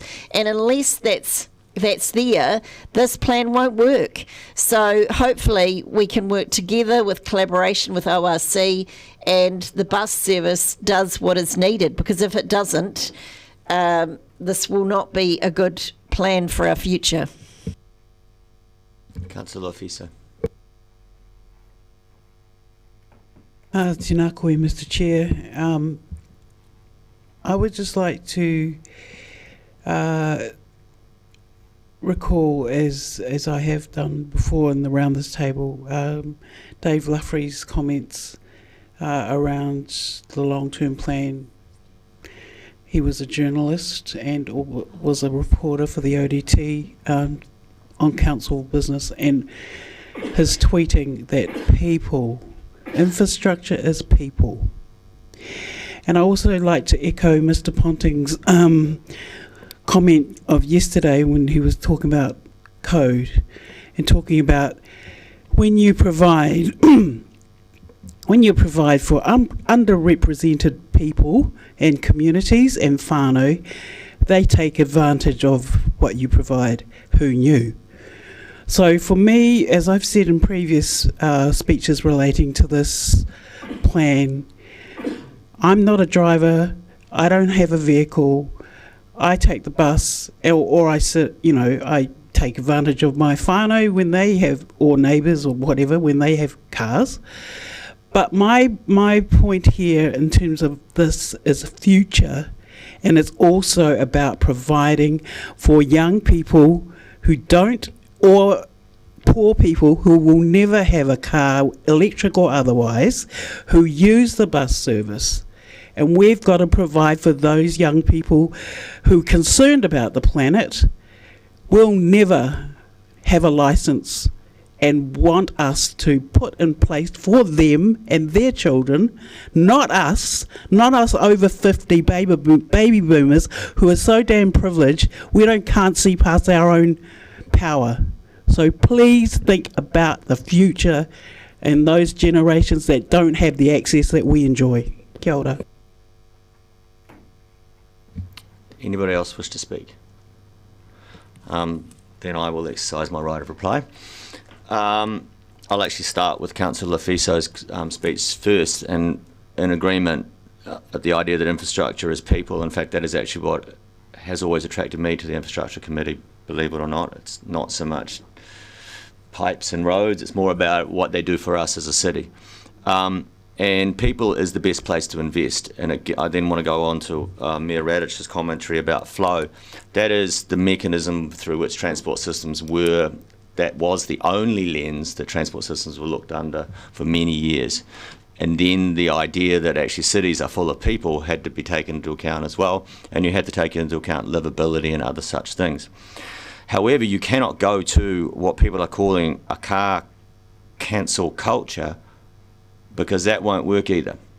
So you have to basically have what is a balanced transport program in place. There are times when people have to have a car to do what they have to do. But if we only use that vehicle as the only mechanism, and it doesn't matter whether it's powered by an internal combustion engine or an electric engine, it takes up space.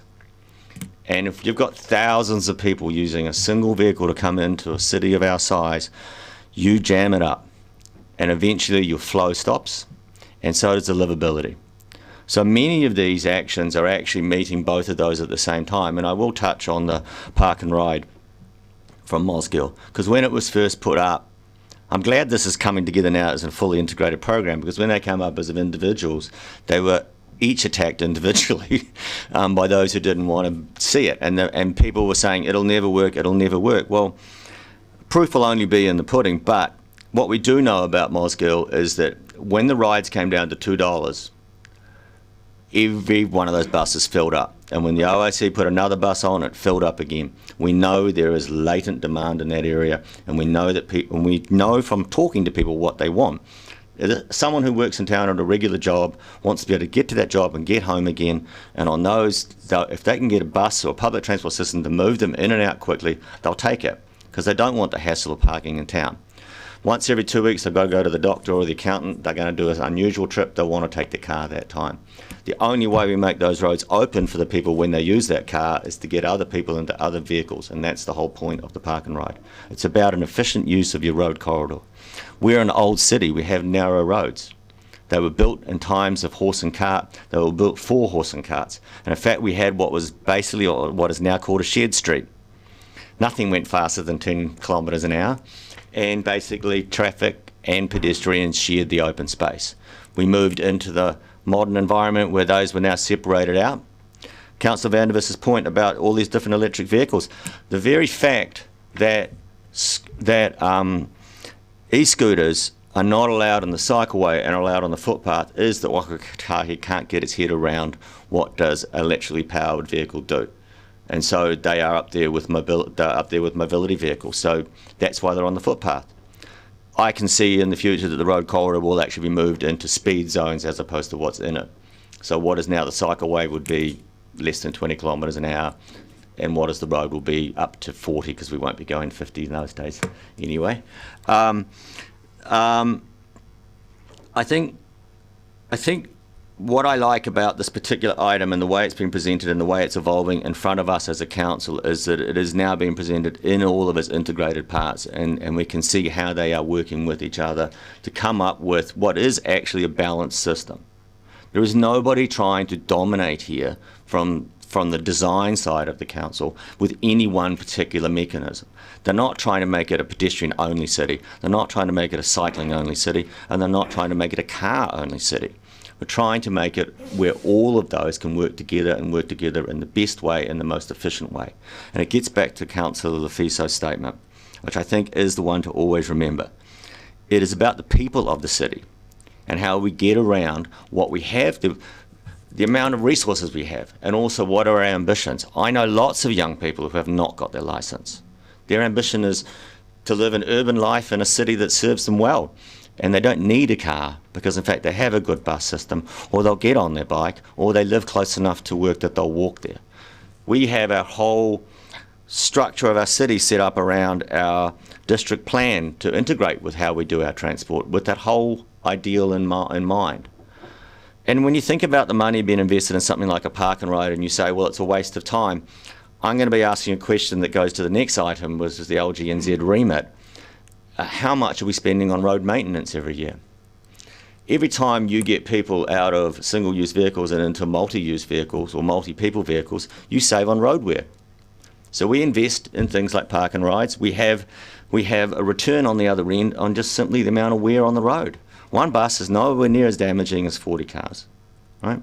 And it doesn't require as many lanes of traffic to run it. The bus priority lanes, they're not going to be, I don't think they'll end up being totally locked out all day. There'll be priority lanes during certain times of the day. The other thing is that all of that activity really starts from the Anderson Bay Road intersection up, so it will have minimal impact on the Oval. We recognise that there is parking issues at the Oval with sporting events. Again, though, are we going to build another parking building there and put more cars in there, or do we have to get people to start modifying how they get their kids to the game, how they go to watch the game, other such things? But I don't think anybody is... Oh, I've used up my time. So, on that, I will put it that the committee notes the Shaping Future Dunedin Transport Programme Division, update. please. By division. Which means I'll also give you my mic.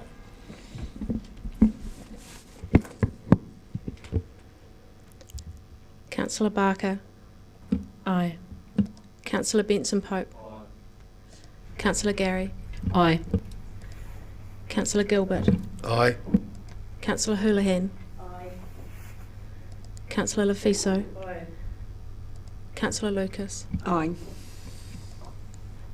Ms MacDonald. Aye, thank you. Ms Matahaere Atariki. Councillor Mayhem. Yes. Mayor Raddick. Aye. Councillor Vandervis. No.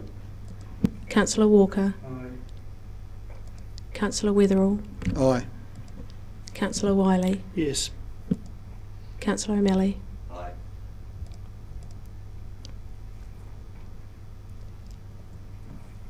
Declared carried 15-1.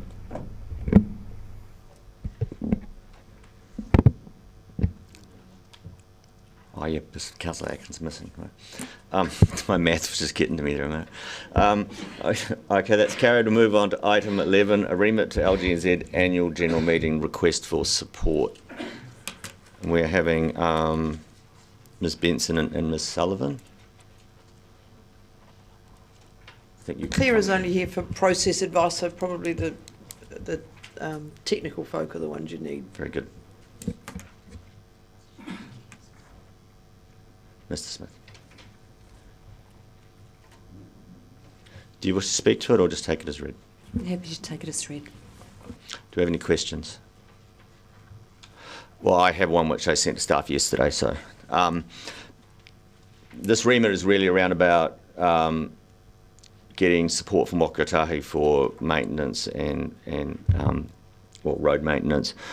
Can you tell us what our annual maintenance costs are at the moment, and also to the extent to which we're being co-funded by Waka Kotahi, or not? Yes, it's split. So in our operational space, in our maintenance, we have a budget of about 15 million. In our renewal space, 21 million. So we split the funding that we fund all of our maintenance operations and have co-funding from Waka Kotahi for that. But in the renewal space, the DCC is funding and the ratepayer is funding about 6 million over the co-funded allocation.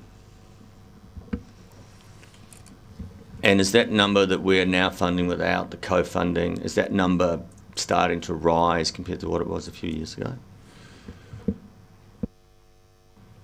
This is the first time we've taken this approach. So when we build our activity management plan to bid to Waka Kotahi for our next 3 years funding through the NLTP process, and we applied for 126 million. They supported us with 104 million, and we took the approach to budget DCC revenue at what we would expect them to give us. So this is the first 3-year period where we've funded more than the co-funded amount Waka Kotahi gives. What extent did the COVID lockdowns have on the Waka Kotahi budget? Is there a flow through from when the lockdowns reduced the budget for NZTA and now we're seeing less co-investment? Our investment amount is fixed, so that hasn't changed. The change is in our inflationary amount, so we're budgeting typically for around 3% year on year, and currently we're seeing 10%, so that's a 7% reduction in work. That's good. So, but there is feedback from Waka Kotahi that there's not much left in the budgets for them to actually allocate to this fund anymore, is there? I believe so. I suppose with the events on the North Island, it's difficult for them to put any funding elsewhere in the country. So we're expected to live within our means. Then therefore an expectation that this, unless there's a remit, there's not going to be much chance that there's going to be Waka Kotahi putting more money into this, and we're already short. Yes. That's good, thank you. Any other questions? Councillor Walker.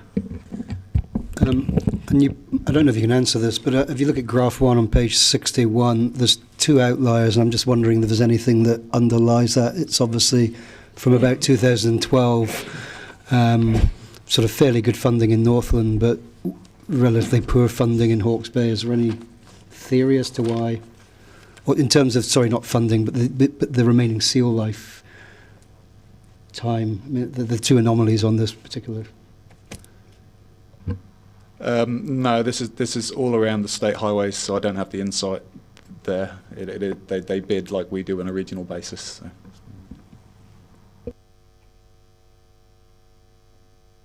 Councillor Radish. Mayor Radish. Can I paraphrase what you were saying there in answer to Councillor O'Malley's question? That essentially, are you saying that Waka Kotahi, we're spending a certain amount on our roads, but Waka Kotahi actually expect us to spend less? I suppose they're supporting us with less. I mean, we did have a 10 million uplift for the 21 to 24 period compared to the 18 to 21 period. We're continuing to maintain the roads to a better standard. than what they would have, because we do hear a lot of stories about potholes throughout, especially emanating from the North Island, and when you look at the parlous state of some of these lines on the graph, naturally they'll be getting more potholes. So in other words, the council, Dunedin City Council, is actually going above and beyond in order to keep their roads in a reasonable condition, but it is costing us. So it would be a fair and reasonable thing to lobby the government to increase how much they are shedding to it, how much they are contributing to us. Yes, I believe so. Yeah. Any more questions? Then I move that the committee supports the remit for the new Plymouth District Council. Do I have a seconder? Councillor Gilbert. Anybody wish to speak to it? I'll just briefly speak. Oh, you did. I've moved it, so I'll just open. I think this is a useful remit. I'm not sure to what extent we'll be able to achieve. I'll read it out. I'll read it out before we vote for Councillor McDonald later. Look at here. I think this is a useful remit. I don't know if we'll necessarily have the impact we're looking for. Waka Kotahi gets a lot of its funding from the fuel excise tax. It's recovering from a massive hole that was formed when COVID lockdowns happened, and obviously no one was driving cars. We are now facing also at a national level the rebuild from Cyclone Gabrielle, and that is expected to have a massive impact, not on this cycle of funding, but on the next cycle of funding of the National Land Transport Plan. And if the government doesn't come in with special money, well, we don't know what we'll do, actually, to be honest.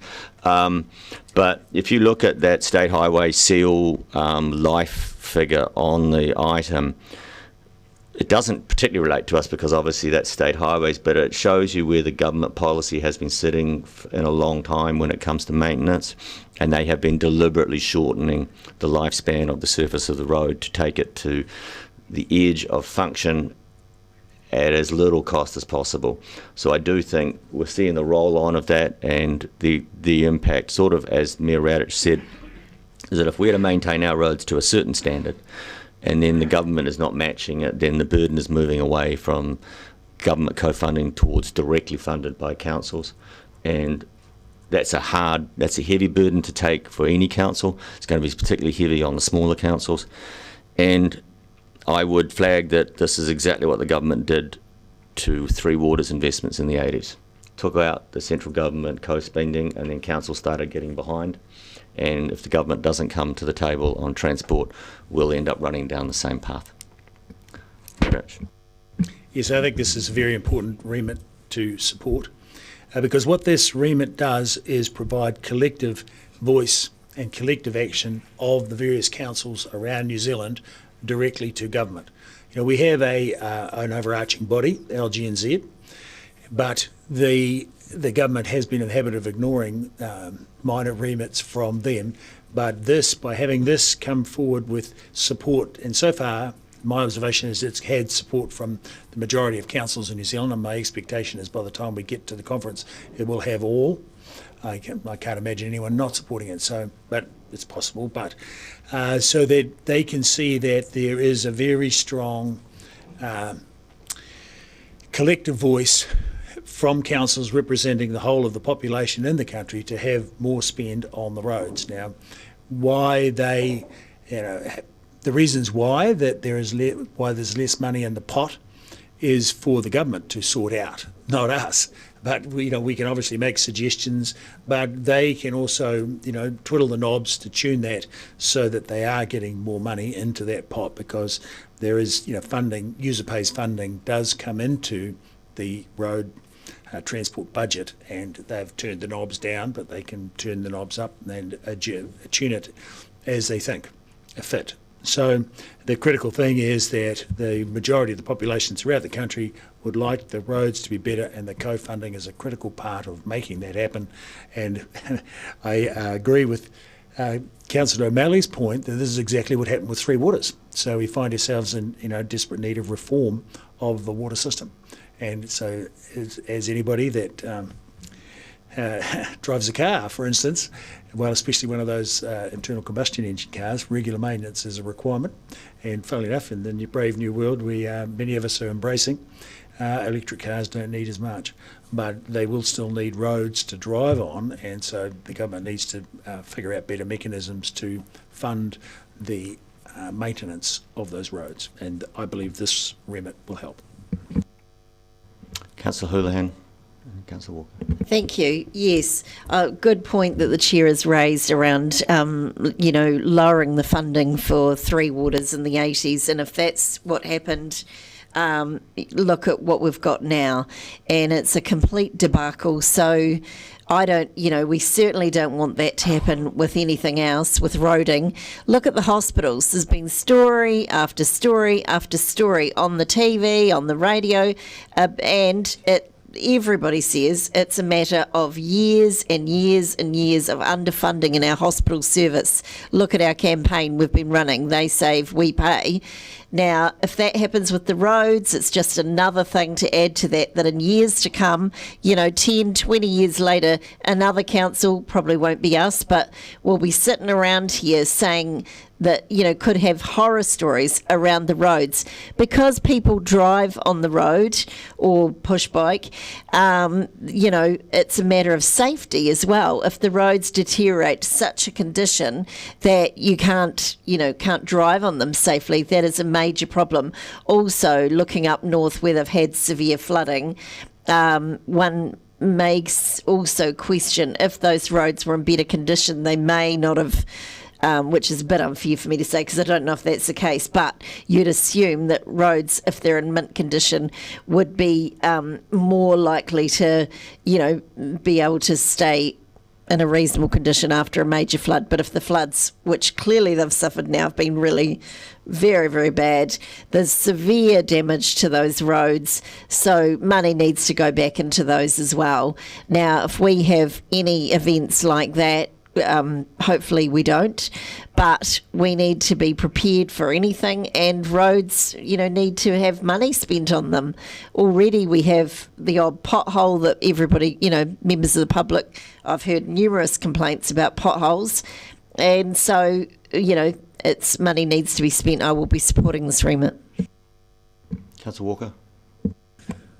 Thanks. I was, to be honest, relatively agnostic on this one, to be honest, pretty much for the reasons that you stated, Mr. Chair, that I don't think it'll have a great effect, to be honest, and I certainly agree that it's been the modus operandi of governments of all colours for a long time to reduce costs in this area, because the cost of roading is absolutely gargantuan, and it speaks to something that was mentioned earlier, and I think it was by you, Councillor O'Malley, around the need to reduce the burden on the roading network, whether that's by investment in rail or sea, or of course alternative modes of transport. And I think I look at this and I just think the lessons of 1970s UK and wider Europe have not been learnt, where the way of decreasing congestion on roads was to build bigger, wider and greater roads, and we saw what happened there. And of course, Europe has spent the last decade and a half trying to reverse those trends by massive investments in particularly rail. Thank you. Any other speakers? I won't exercise my right of reply, so we're going to put it that the committee supports the remit for the New Plymouth District Council for increasing Crown funding for state highways and local road maintenance budgets. All in favour? Aye. Against? Carried. On to the next item, item 12, updates from governance entities. This is the unusual point where I actually get to speak to the item. Just got to get down there. These are the minutes from the Otago South and Regional Transport Committee from Friday the 3rd of March, which I attend as the primary, but Councillor Gilbert attended as the alternate, to get a sense of just how many acronyms can be fitted into a single sentence. This committee meets primarily to form the Regional Land Transport Plan, and we're right at the start of that process, so this is really mostly talking about the start process. I want to draw your attention, though, to an item that I requested, which is on page 69. It's the AAD DT numbers for State Highway 1 South. There are a fairly high numbers of deaths and serious injuries on the road between Mosgiel and Waihola, and so I wanted the traffic numbers for these sections of the road so we can start a debate about investment into the area. And the 3 roads above from the Christchurch area to get a sense of the amount of load there's on those roads compared to the amount of funding that they are getting, so that we can talk about whether or not we're getting a regionally appropriate amount of spend into the area. Other than that, this was a fairly get ready for the RLTP kind of meeting. Does anybody have any questions? Yes. What does AADT stand for? Oh, I actually am not sure. Basically, it's road counts. It's a daily travel, so I don't know, the AA, one's probably automobile.